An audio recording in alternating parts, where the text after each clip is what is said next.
Hello, everyone, and welcome back to the CDL podcast channel. In this episode today, we are going to be talking all things CDL Champs 2023, and then the drama and the roster news and all of the drama that entails in the offseason has already kicked up. So we've got some roster potential rumors to talk about that just came out, as well as our plans for the offseason. Going to talk about our time over in Vegas at Champs, and this pod's coming out to you a little bit later than normal, obviously coming out on a Wednesday because Brock and I were still in Vegas on Monday, our normal recording day, and then we had our travel day, got home late Tuesday night. So we are back home now. Pod's coming out on a Wednesday night, a little bit late, but I'm excited to talk about all things Champs, as well as the drama that is kicking up here in the community.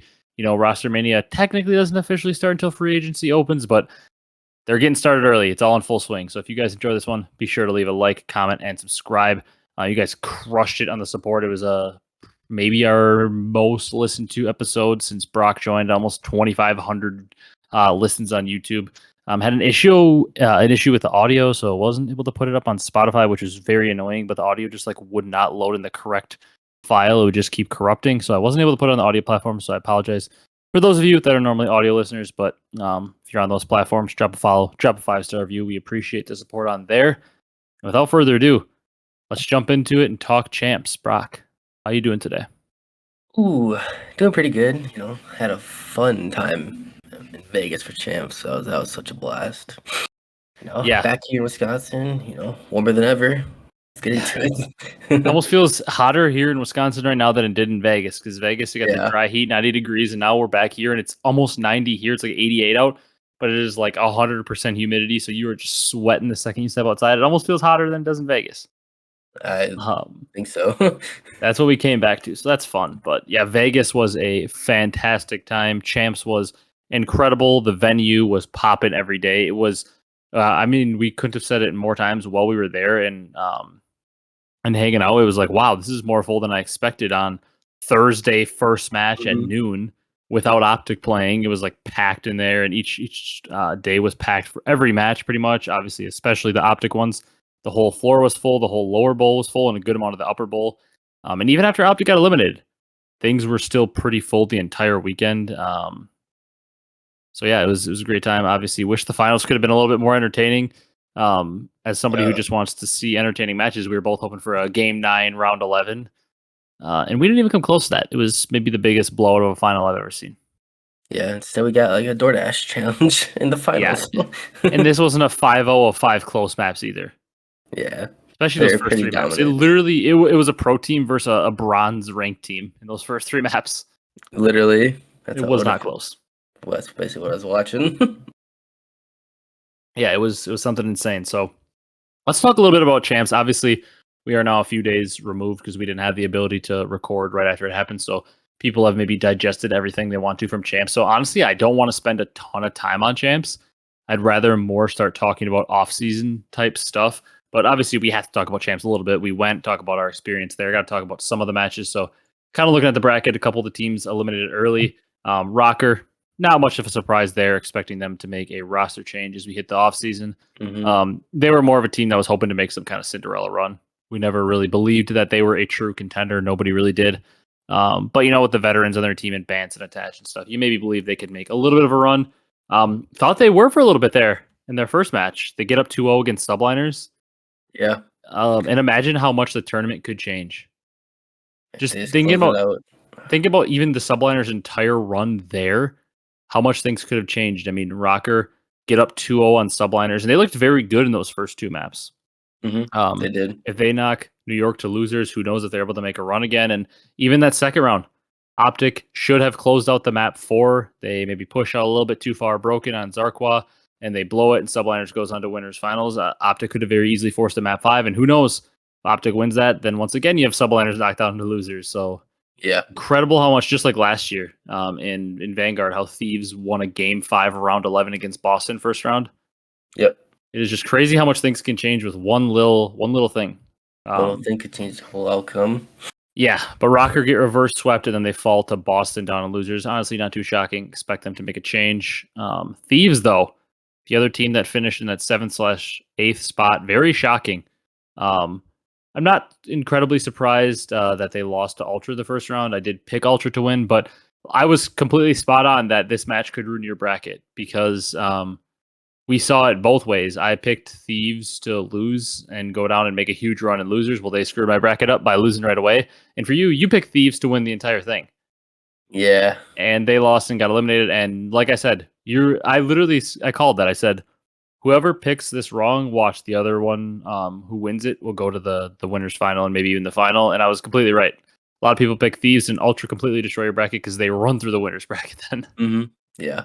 These just had they could not clutch up to save their lives. It felt like this weekend. Now they lose 2 game 5s. And from what we're hearing in terms of roster rumors, it sounds like the roster will no longer be a thing, which to me isn't that surprising. You get a second, you get a first, get a couple bad placings, and at champs you get a dead last. So it's not incredibly shocking to see them break up. Also, this team has been together now for 2 full seasons of Call of Duty. That I mean, in the Call of Duty world, to stick together for more than 2 full seasons, I would love to see a list of teams that have done that. It's basically, I mean, the OpTic Dynasty forms partway through AW, plays that second half of AW, all of Black Ops 3, all of IW, and then a good portion of the beginning of World War II. So they roughly stayed together for 3 full years if you piece together the 2 half years. Mm-hmm. And they're like the longest tenured team. So for this team to go into a third year together, they would be like approaching the longest tenured team of the same exact players. Obviously, like Faze is pretty close with the trio, but they would be approaching like one of the longest tenured teams of all time. They stuck together. So it's not crazy shocking they're splitting up, but disappointing showing from Thieves nonetheless. Yep. I thought they were gonna come out diffy. I was wrong. Yeah. I mean, who knows? Once again, 2 game 5s could have easily happened, but like we said, super disappointing because like for Breach, for Rocker to finish lower, it's like, you know what, that's whatever. But Thieves are a championship or bust. They were coming to this weekend. Anything but a chip was a failure.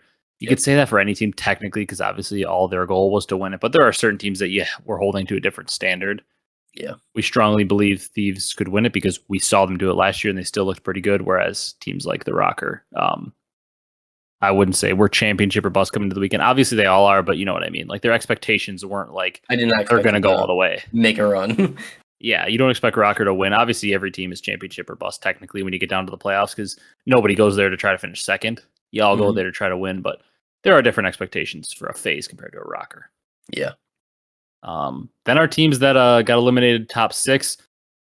Honestly, maybe 2 surprises here. For sure, 1 surprise. Maybe people didn't think Boston was even going to make it to top 6.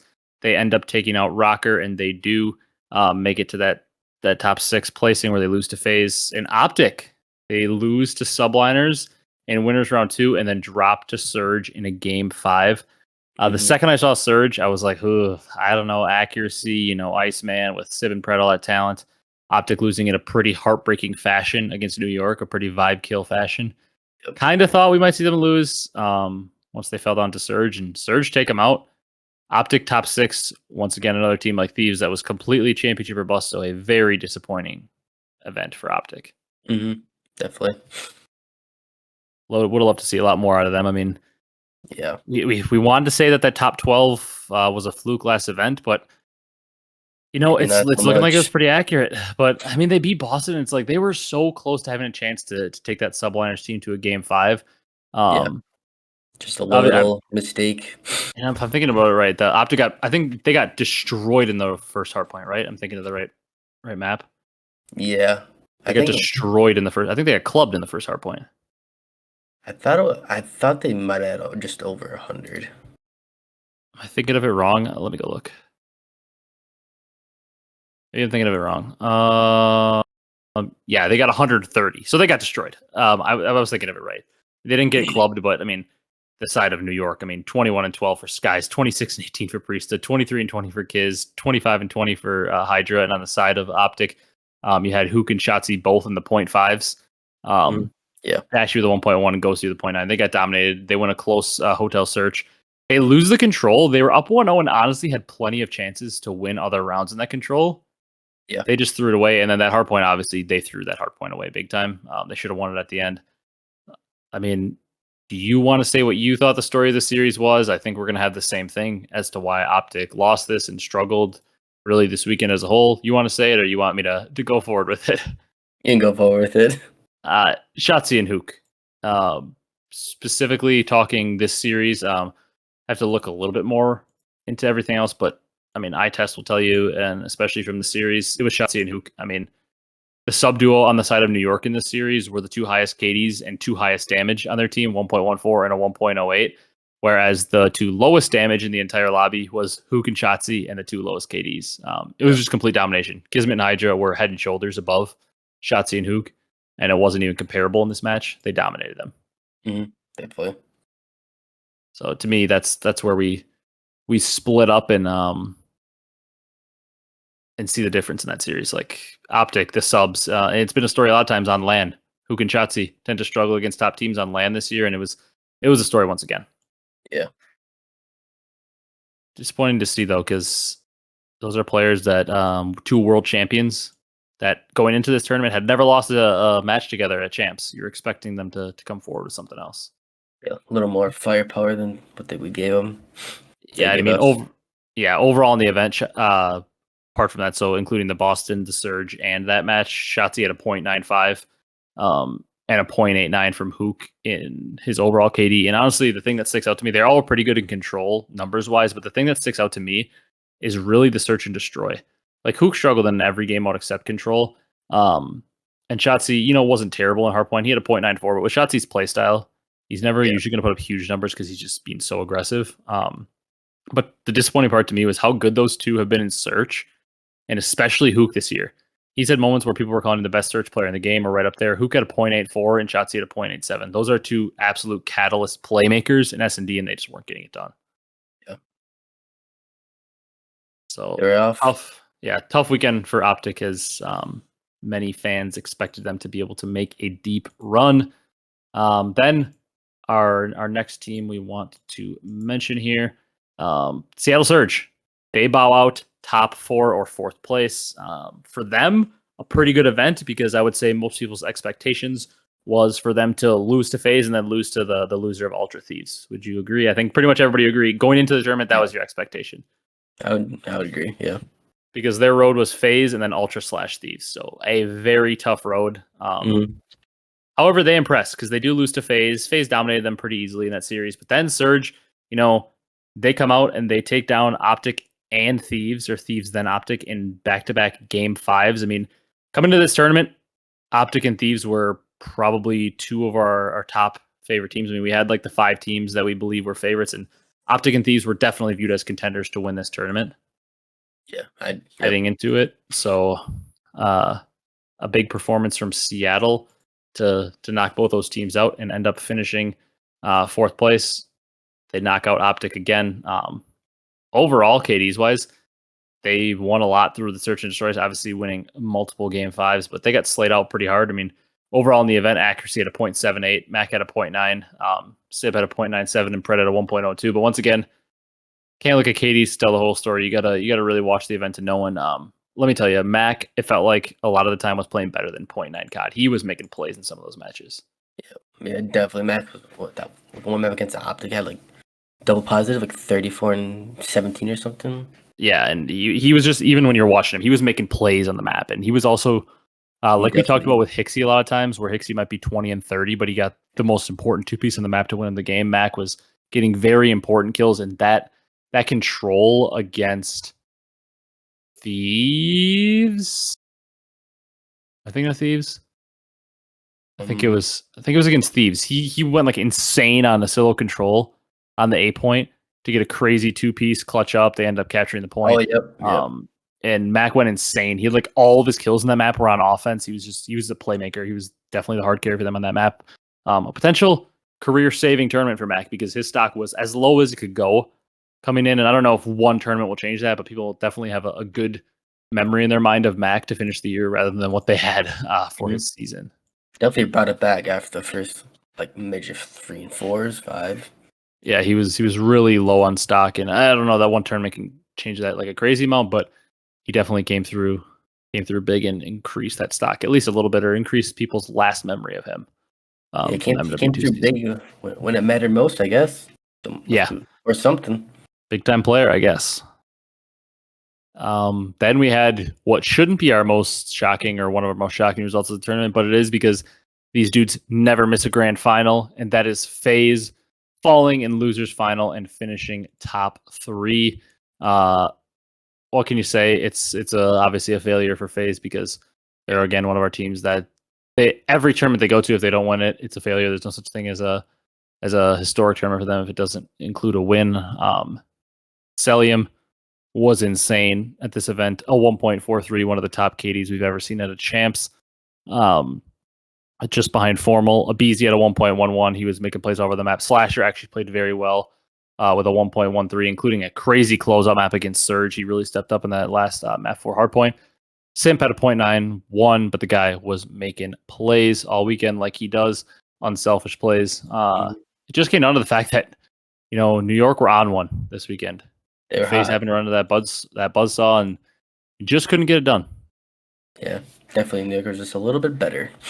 And Hydra played incredible in that series. Kismet, once again, may have had a 1.0 flat, 86 and 86, but we'll talk about him when we talk about New York, but he may be the best superstar enabler of all time, as Parasite mentioned. But, Faze won that map 1 hardpoint, and I thought we were, I actually thought after Faze won the map 1 hardpoint, we might be headed to 3-0 territory. Just because of the way the slaying was. Faze were frying towards the second half of that map. I mean, they had guys across the board. Slasher 1.5, Abezy 1.15, Cellium 1.76, and Simp 1.4 in that first map. You got guys like Skies dropping 13 and 25, Priest dropping 10 and 27. Even Hydra's only 27 and 26, Kiz 27 and 32. Damage-wise, Phaser putting in way more damage. I thought we might be heading for a 3-0, and I was right, but in the reverse way. New York went on to win the next 3 maps straight. Yeah. Jeez. I really thought we were in for a 15 skin too. Yeah, I really thought that we were in for a big swing and we were going to see Faze move on, especially because you got to remember this is also coming off of New York getting 3-0 stomped. They didn't get beat 3-0 in close maps either against Toronto. They got 3-0 stomped in 30 minutes by Toronto. They got destroyed. And Faze was coming off a match where they had just beat Surge. So Faze was coming off a match where they beat one of their old boogeymen that always, kept games close to them. They're hyped and energized, whereas Subliners are coming off an absolutely demoralizing loss when they had a chance to go to finals. So everything seemed to be pointing the way of Faze in New York. That's why they're the world champs. They clutched up, showed the composure they needed to, and Hydra had a massive series. Hydra usually has a massive series every time. Yeah, pretty much. Numbers wise, Hydra's always going to put up his numbers. If he doesn't, you're going to lose. And it's going to be shocking, but crazy stuff. Did not expect Faze to miss the final, as crazy as that sounds, because they always make it. Potentially going to see a roster change for Faze going forward. They most likely keep the trio, because don't know why you'd ever break up that trio if you have the choice, considering they always get you to Sunday, basically. Yeah. Slasher's kind of the odd man out. Slasher maybe be replaced by an Illy, an Octane, Clay maybe. Clay, yeah. Any of the veteran ARs you can think of. If Arcitys somehow gets rid of or gets out of his contract, maybe he would be a guy to potentially return there. Pretty much any of the veteran ARs you can think of probably have a chance to join this team. And I'm still not counting on Slasher that he could come back, because who knows, maybe they don't like any of the options they legitimately have, and Slasher is still a viable option. It's not like this year was a huge failure for FaZe. They only win one event, but they finished 3rd or higher at every single event. Yeah. It's not up to their standards, but it's not a complete failure. It's not like they're going to panic and be completely screwed for next year and suck if they don't make a change. Yeah. They'll be just fine. Yeah. Then we had our final. There is not much to talk about with this final. It was not even remotely close. It was a 5-0 in dominating fashion. I mean, 100-point club first map, 6-1 in the second map, and it was 5-0 at one point. A 3-0 control that was dominant, then a very close 250 to 236 hardpoint, and a 6-4 search and destroy that after Kleenex, was it? Yeah, Kleenex touched the 1v3 to make it 4-4. I really thought Toronto were going to win that map and maybe potentially give us somewhat of a series, win a map or two, maybe make it a respectable 5-2 or something. And nope, New York showed composure again, and they 5-0. I mean, where do we even start with New York? Everybody has an incredible series, specifically Kismet and Skies. When you're calling out Kismet and Skies for having an incredible series, then you look and Hydra had a 1.3. You know they must have had some insane series, because a 1.3 was the 3rd best on their team. Yeah, They were frying all level 1 as well. Yeah, and seems like Scrappy may have made a mistake in Yeah. talking, and motivating the Bulldog, Kismet, and the rest of the team. But you really can't fault Scrappy. It's kind of his thing. Like if he would have been, talking that crap and wins the event, everybody would be loving it and be like he backed it up, he talked his talk. So you can't really fault Scrappy too much. You can't be like, oh, he's the reason they lost. For talking trash talking like that. Well, that's Scrappy. You're gonna live by it and you're gonna die by it. Yeah.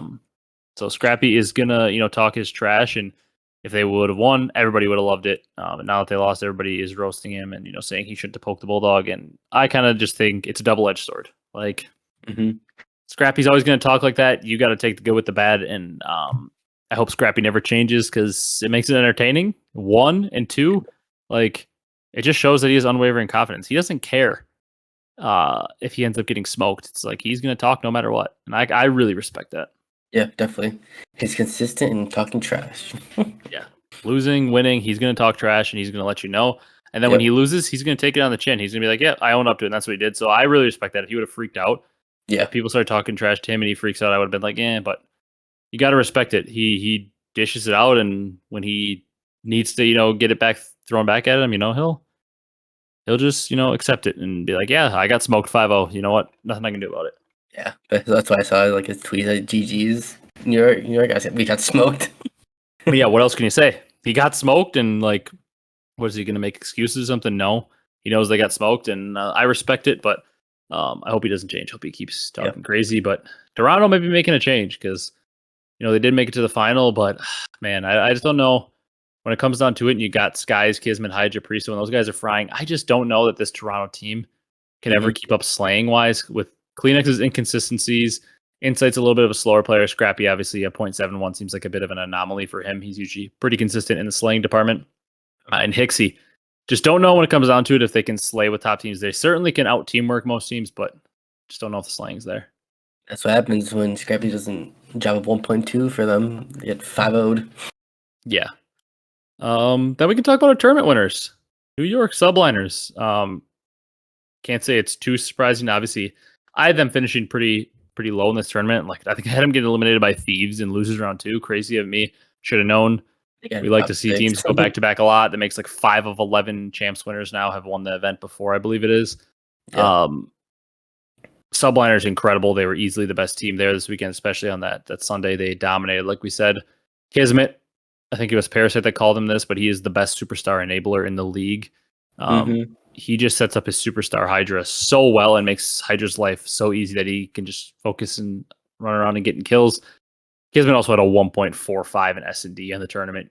Absolutely crazy. A 1.04 overall. Skies had a very good tournament. Priesta was doing his job, led the tournament in assists, which makes perfect sense considering he had the lowest KD in the team, 0.94, but he was setting up his teammates once again. Superstar enabler. Yep. That's what this team is. Skies does the dirty work, does his job. I think Skies deserves a massive shout out because basically for his entire career, he's been, like a big slayer, like a pretty slay heavy AR that's known to fry with big wake on Florida and even on LG. He was kind of a 1.2, walking 1.2, but he took a step back. Kill numbers go down this year, but he really was a good role player. Yep. Exactly what he has to do for the team. He deserves a shout out for that. And like I said, Priest had that 0.94, but I believe I saw the stat that he led the tournament in assists. So he's doing his job, dealing damage, letting the Bulldog and Hydra go and clean up the kills for him.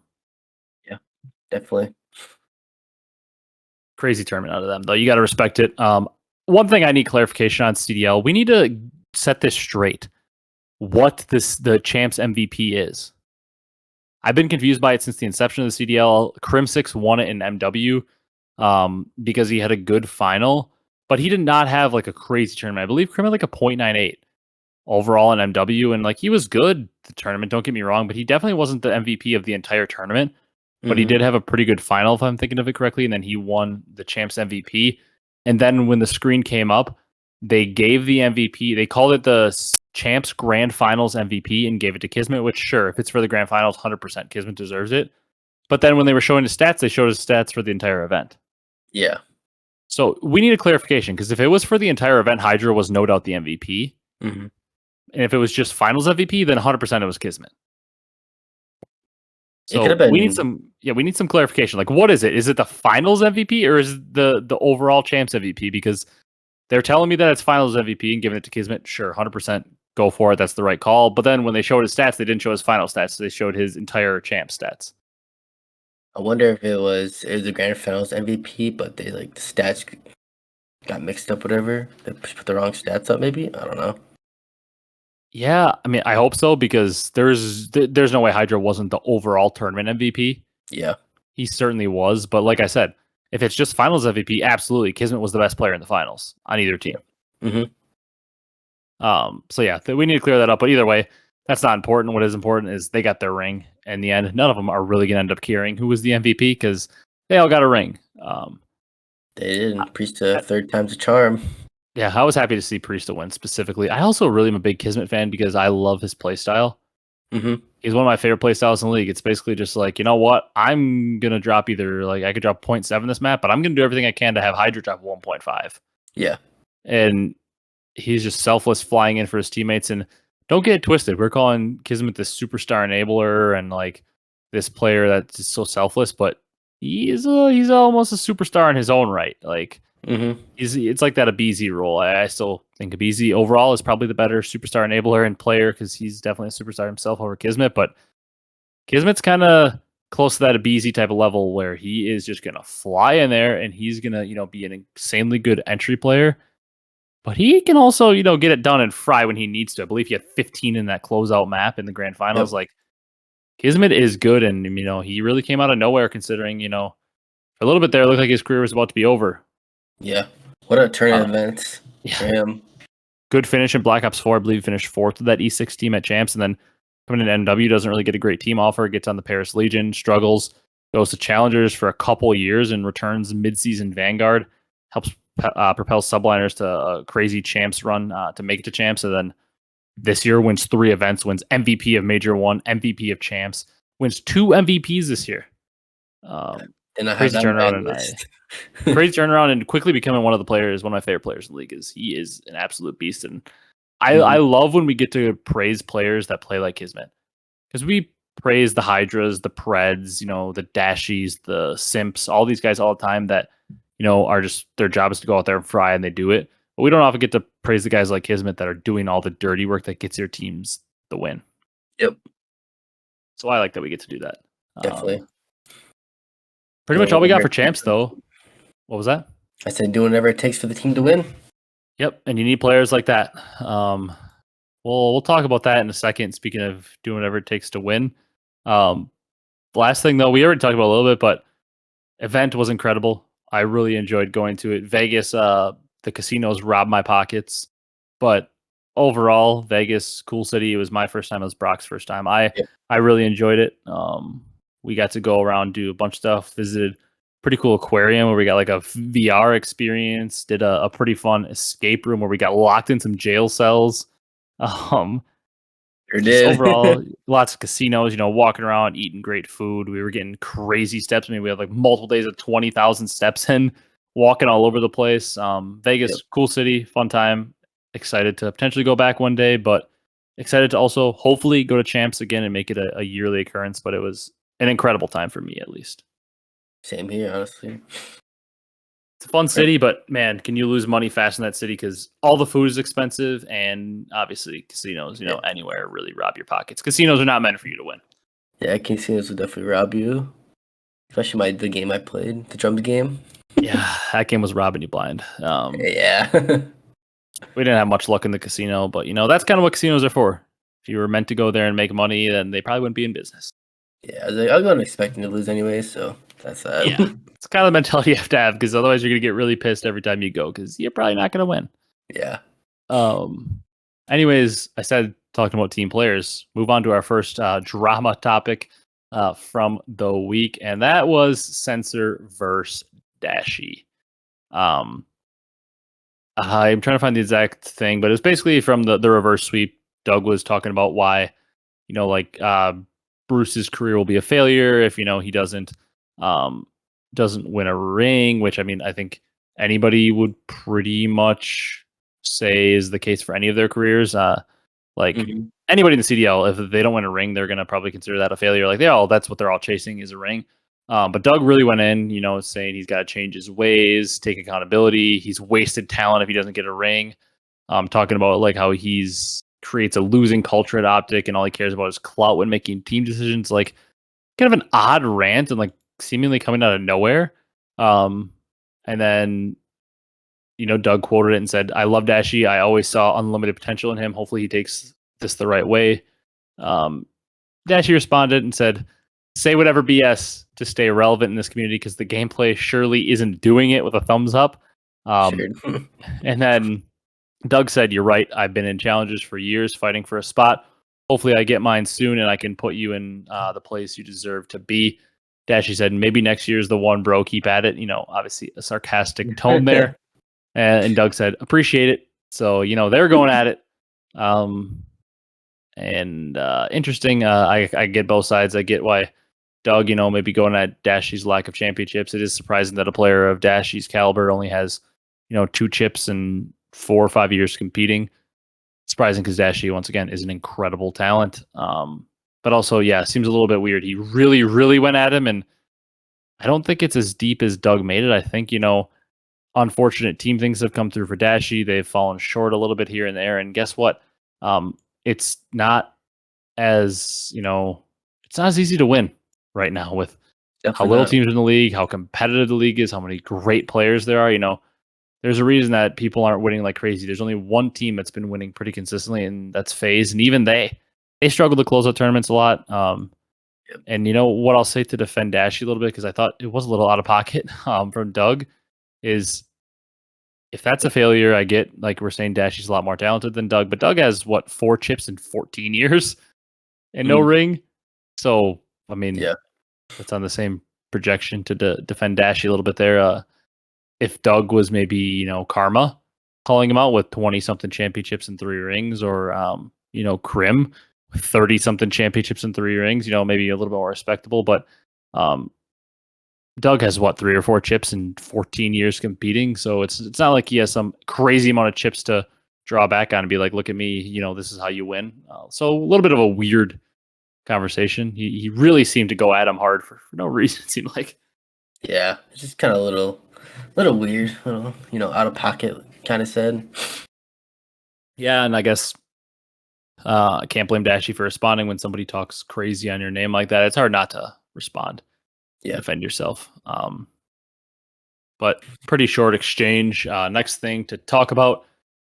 Free agency, Brock, officially begins on Monday, July 3rd. For any of you that are long-term listeners of the podcast, or tuned in here and there, and have at least been listening for a long time, you all know that one of my favorite times of the entire year is Roster Mania. I love speculating about what rosters could be once they're rumored. I love listening to the rumors and kind of imagining what those teams could be. It's one of my favorite parts. I'd even say at some points it's probably more interesting than the middle of the season is when we get into the lull. Yeah. But teams should be making players with extension options aware of their plans by Monday, June 26th. So whether they're extending them or not. Excited for free agency to begin. We've got a couple roster rumors and things to talk about, especially one involving OpTic in a little bit here. But I'm excited for Roster Mania. Can't wait to see what teams makes up the makeups are. Yeah, because we were talking about a little bit, but like I think there's only one team that's safe from roster changes, and that's New York. Because there's no way that team breaks up unless for some reason Kismet really wants to go somewhere, because he will be an unrestricted free agent. Unless he really wants to go somewhere for some reason, I guess it's the only way they could break up, but there's no way they're breaking up. So New York's for sure staying. Other than that, though, Toronto and Faze, they could maybe stick, but I could definitely see Toronto trying to find a Hexy upgrade. And I could even maybe see them trying to replace Insight if the right option was there. Like, you're telling me if they could get Octane, I'm not saying that they can or that they will be able to or anything like that, but let's say hypothetically Octane is a free agent, and he's available and he really just says, "I want to go to the Ultra." I don't think it's out of the realm possibility that the Ultra could look to grab Octane to replace Insight. And then I certainly think they could look to replace Hexy for maybe a little bit more mechanically skilled player, potentially. Not sure that they'll do it. I could see them sticking, but maybe. And then Faze, I think it's not out of the realm of possibility that Slasher could get replaced. And then all the other Mhm. teams obviously could be making changes. So potentially New York are the only team sticking. So roster mania could be crazy. Yeah, definitely. I'm very excited to see where that goes. One of my favorite times of the year. Um, in terms of team news, apparently, according to the rotation, I believe it was, as many as 5 CDL teams could be rebranding or moving cities this offseason, including Miami Heretics for Florida, a potential move for Seattle, and then London. Apparently, Seattle could be moving to Vancouver. I think some of the ownership is already there, and then London could potentially be moving to, what was it, Charlotte or Uh, Chicago? I thought it was like Charlotte, maybe.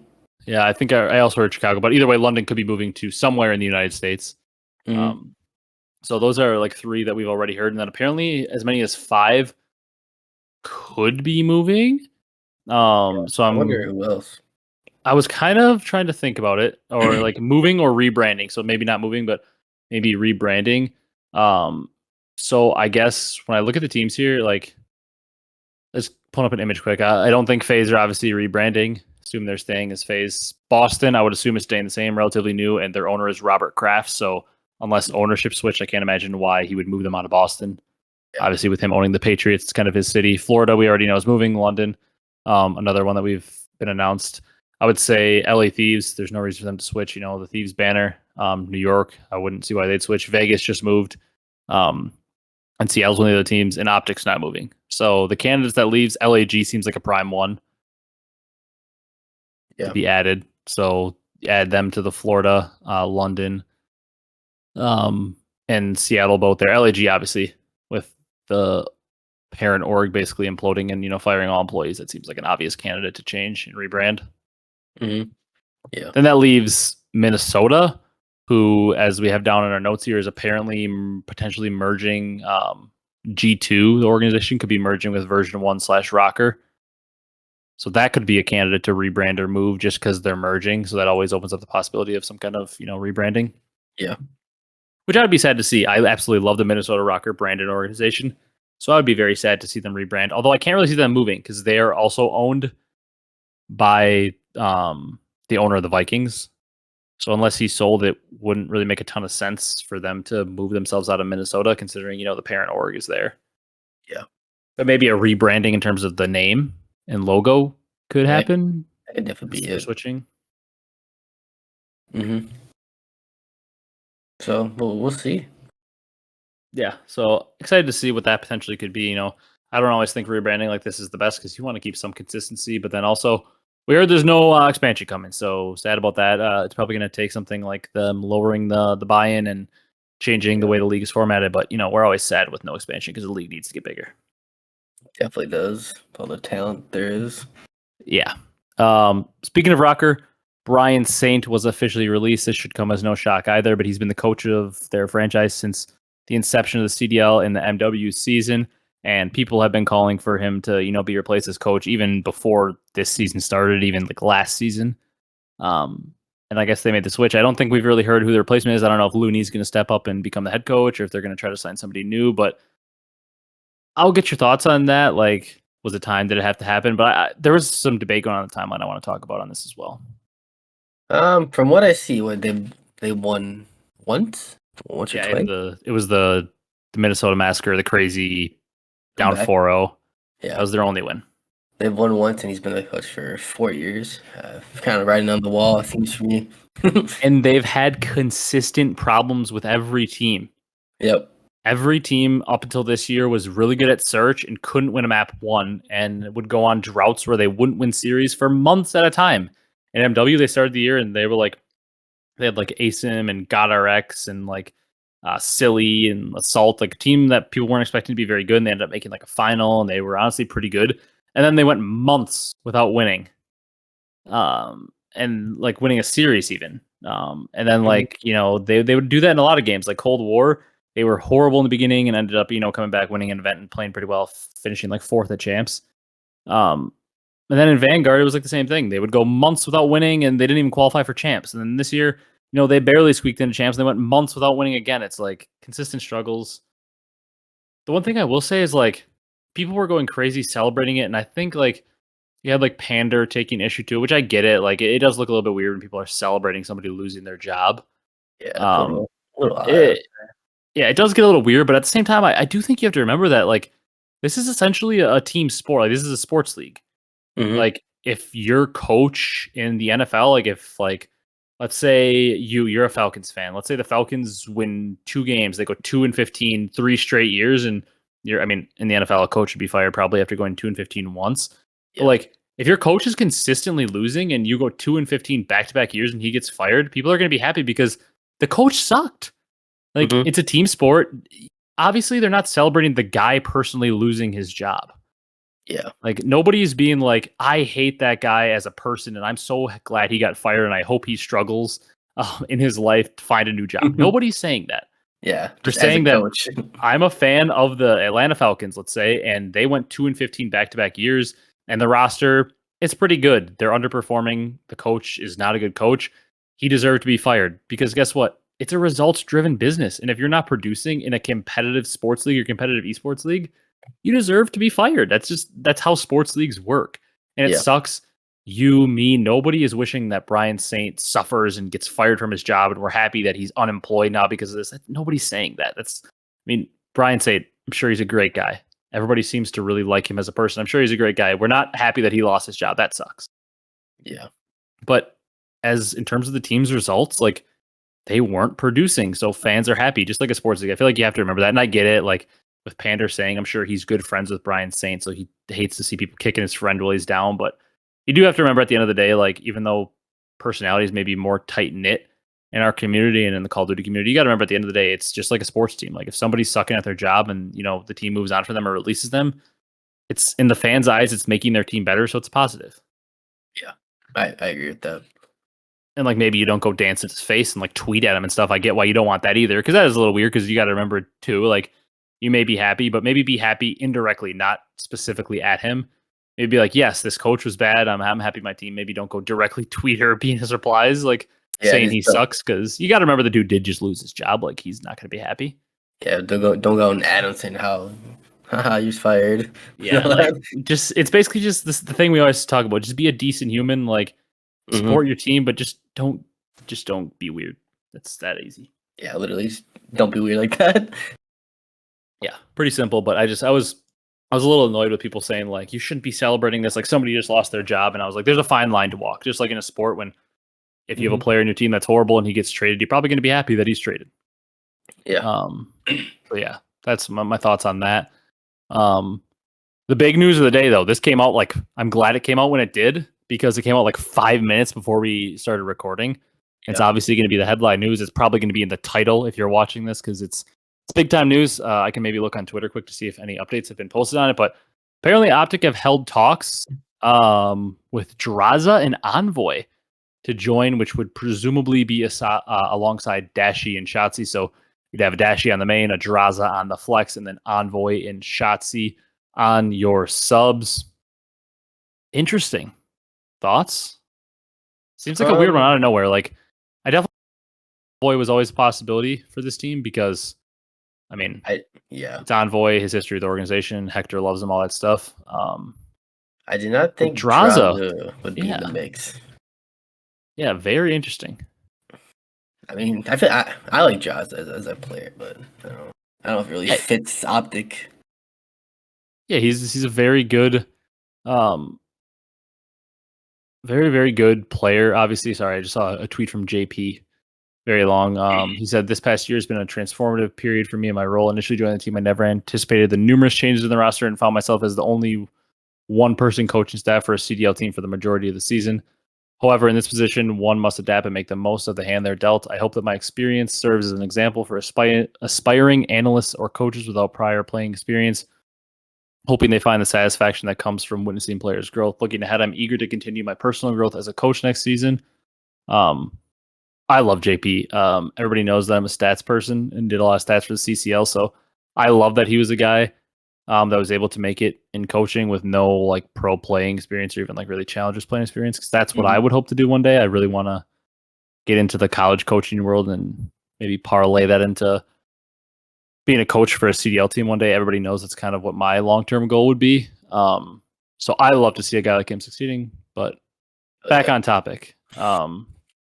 Back to to the Drazah talk. Yeah, this one was out of nowhere and is a little weird because if that was to be the case, you would assume that means Pred is not going to OpTic, which has basically been marked down as a foregone conclusion for months now. That Pred's on OpTic, and we're all just assuming that's true.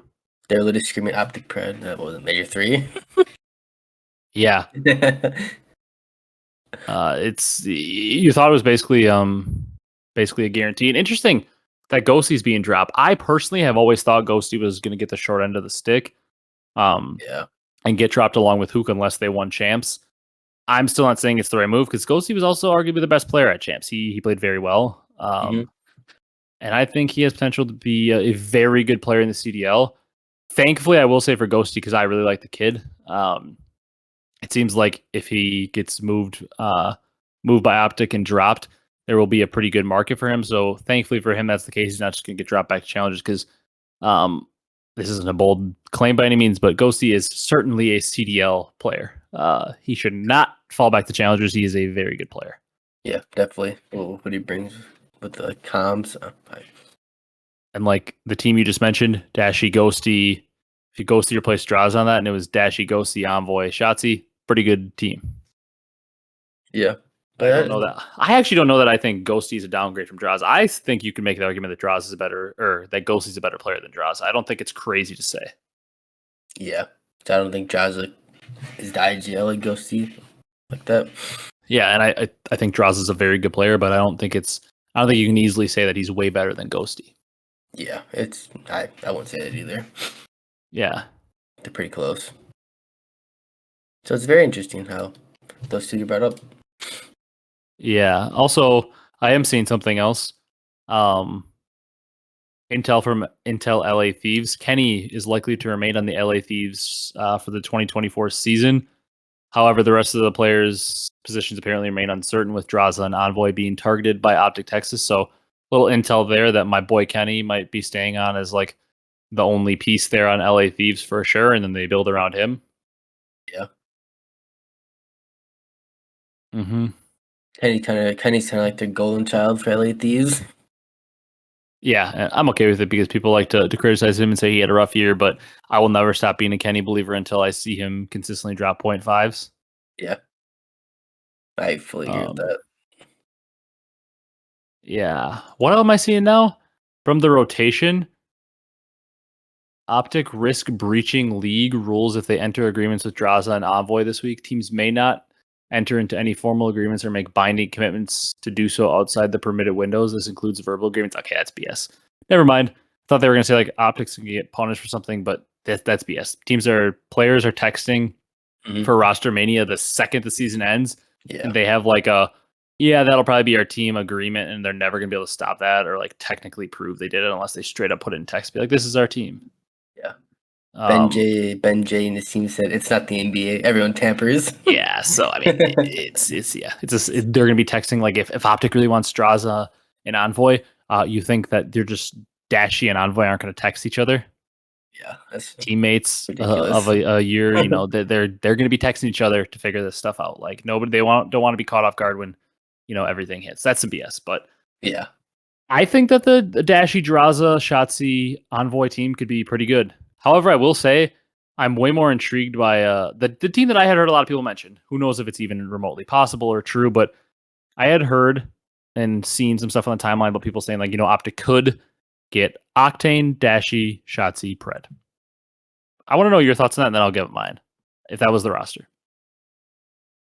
I feel like actually that'd be a pretty damn good roster to be honest. Octane with the comms, Dashy can he can be more of the killing guy. Won't have to have so much on his shoulders. I feel like. Mm-hmm. And then Pred and Shotzzy will play pretty good together. See, I can see the initial concern by everybody being it's not going to work if your main AR is your dirty work player, because I could easily see Octane adapting, doing more dirty work, but I would agree your main AR probably can't be the guy that's also doing your dirty work.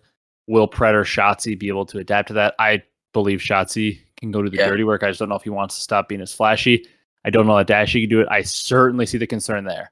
I can see a world where it's like, man, this team doesn't have anybody to do the dirty work necessary to win. So it's not going to be good because it's just 4 superstars. I can see that argument. I can also see the argument people are saying that's 2 main ARs. They're slow. Like Octane said in the chat, like Dashy hasn't been kill whoring for a while, and I want to talk about this. Kill whoring is one of the most tired and overused arguments to talk COD, and it has been for years. I heard Zuma talking about this, and I literally was like, if there was a retweet button for everything he said, I would just copy and paste it right here.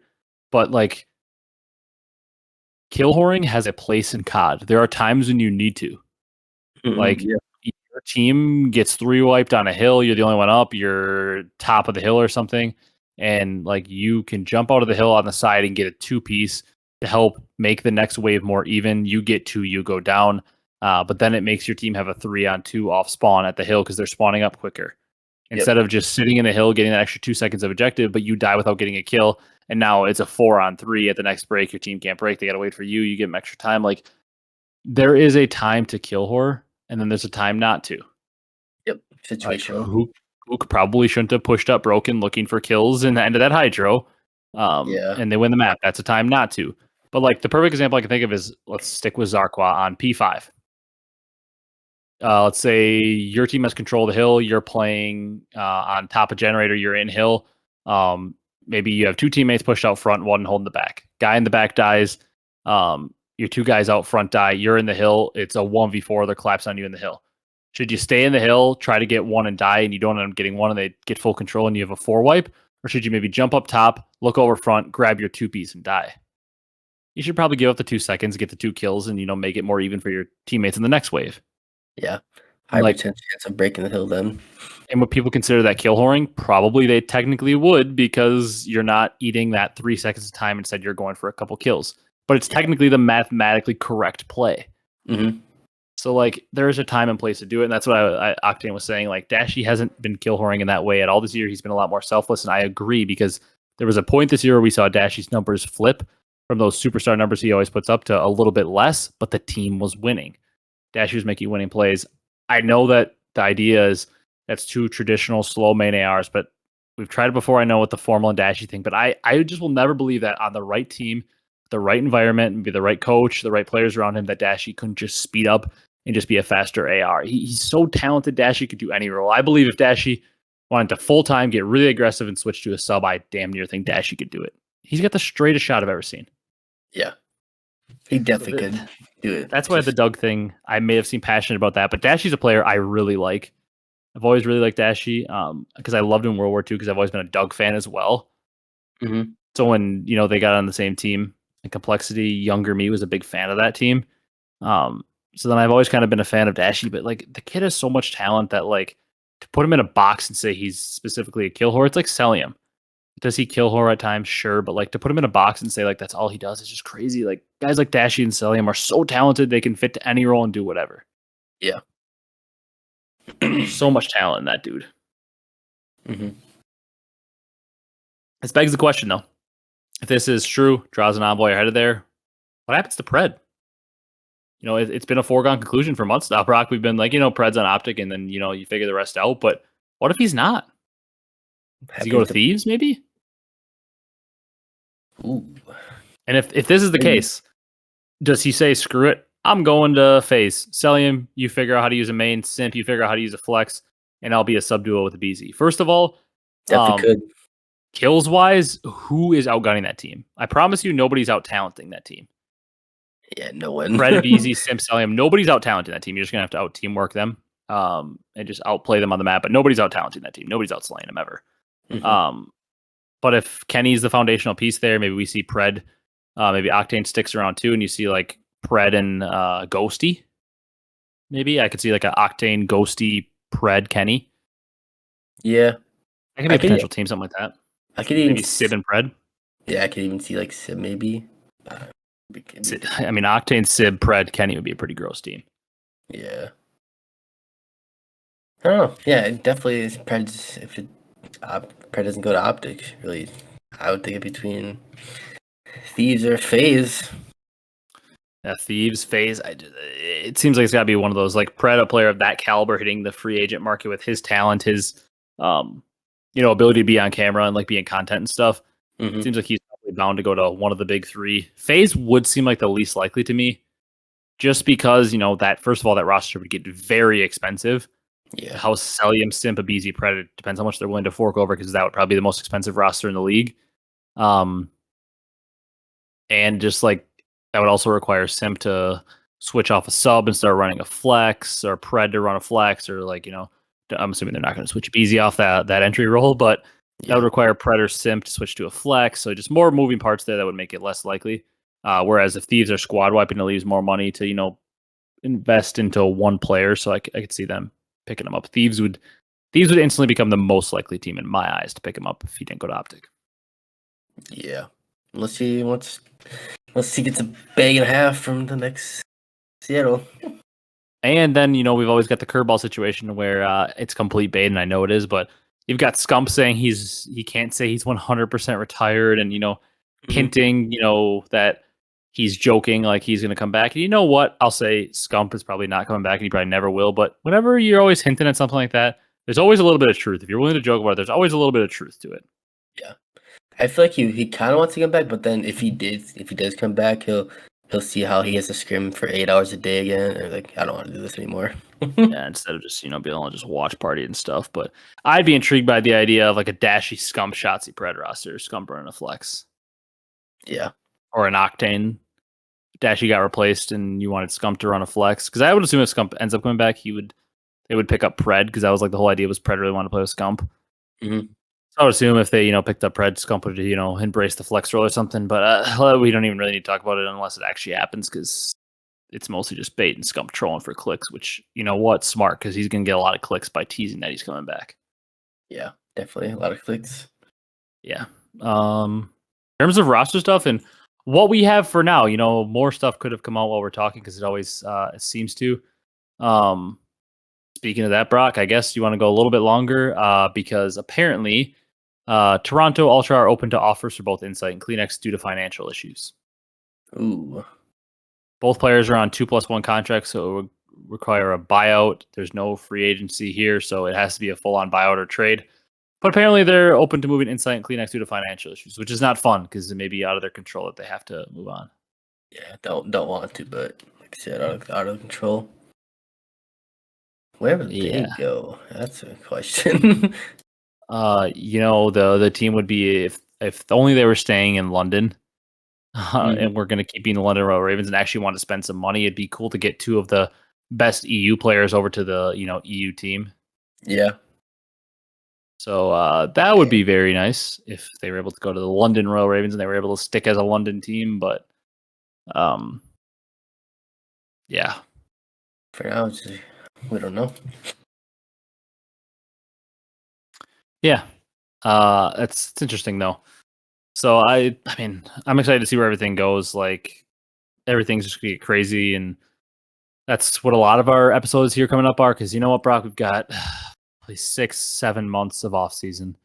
Unfortunately, that we're gonna be making weekly content, or trying to as much as possible as there's news. But gonna be doing a lot of news stuff, and then we're open to your ideas. If you have suggestions, wrapping it up here. But if you have suggestions, drop them down in the comments for anything you'd like to see from us in the off season.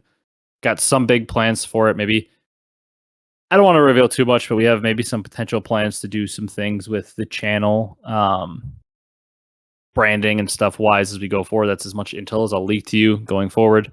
As we hit 1,000 subs, maybe it's time to make a little bit of a change and stuff. So maybe some branding and differences coming up soon, potentially this off season.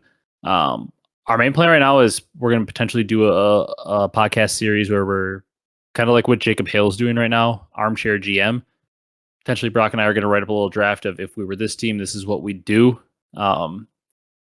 It's kind of hard if you're doing it weekly though, because like teams are going to make their roster. So maybe we'll just do like an Armchair GM. Like, would we have done this? Would we have maybe done something different? But we're going to try to maybe make a series weekly now, if there's not a lot of news, where it's like, hey, next week we're going to discuss LAG. What would we do with that team? And obviously we're going to try to keep it realistic. We're not going to say every team, you should sign Octane, Drazah, Envoy, Pred for the free agents. We're not going to say that they should sign every top free agent. We're going to make it realistic. It's like, if it's Vegas Legion, they don't have any chance to sign Pred. I hate to break it to you, but they have 0% chance to sign Pred. So we're going to keep it realistic to maybe closer to what their salaries are and realistic options for the team. But maybe something like that. And if you guys have any other ideas, we'll be brainstorming them up. But bring us any ideas you may have that you want to see out of us for off-season content. Yep.